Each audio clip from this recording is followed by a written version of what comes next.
Non, parce que vous attendez cette plainte, vivement. La plainte en espèces, si elle est déposée par Mamour Diallo, qui peut se sentir diffamé parce qu'accusé à tort de faits graves qui portent sur son honorabilité en tant que père de famille. Vous comprendriez donc cette plainte? Mais elle est naturelle. Si on vous accuse, Mamadou, d'avoir détourné ou de contribuer à un détournement à hauteur de 94 milliards du Sénégal, toute la presse en parle, ne serait-ce que pour l'honorabilité de sa famille et pour son honneur personnel, on doit pouvoir quand même se laver de ça.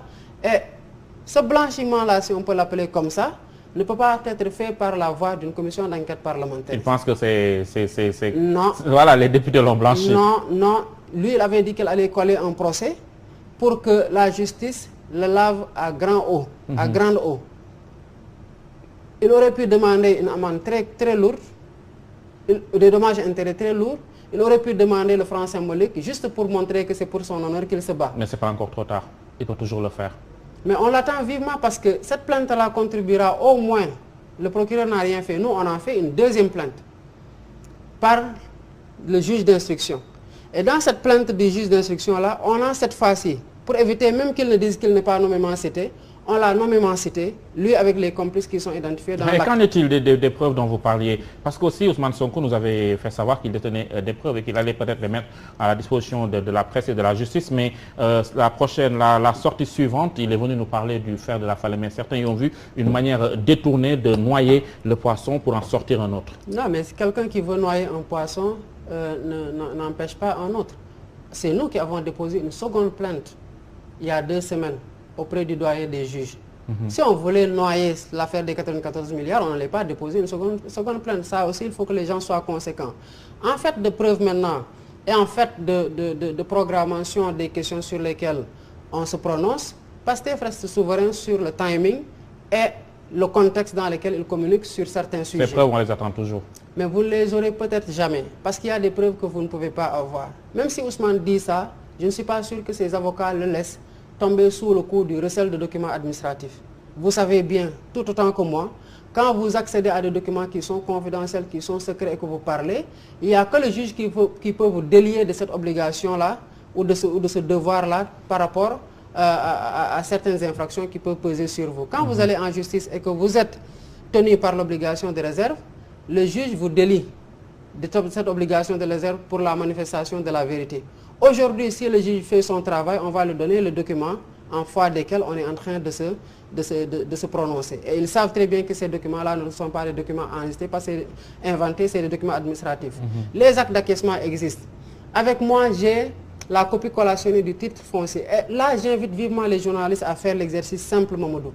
Aujourd'hui, le titre foncier, en vertu duquel on a dit qu'on a exproprié Tahirou Sarr et qu'on lui a donné 94 milliards, si vous allez aujourd'hui à la conservation foncière de Rufisque, vous payez 600 francs CFA, n'importe quel citoyen peut le faire, et j'invite les Sénégalais à le faire. 600 francs CFA, vous demandez un état de droit réel du titre foncier 1451R.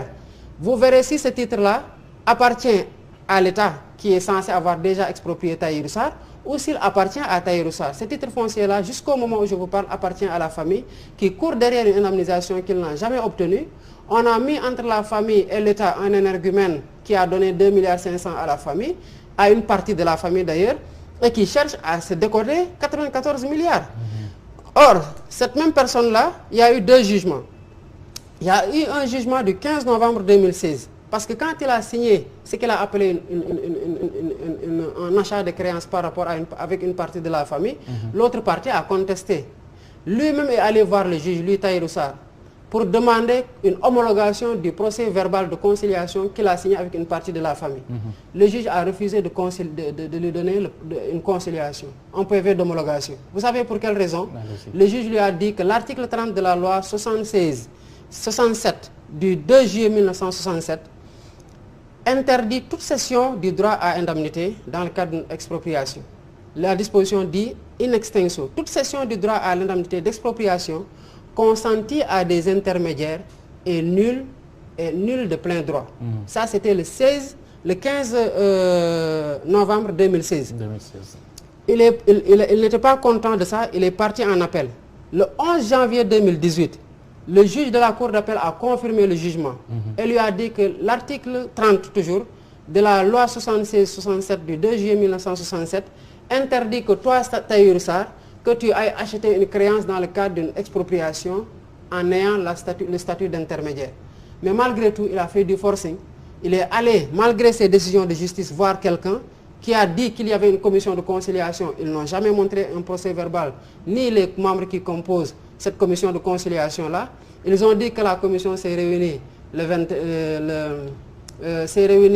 21 août et que le 22 août, il pouvait avoir un acte d'acquiescement qui lui conférait 94 milliards, aussi simplement.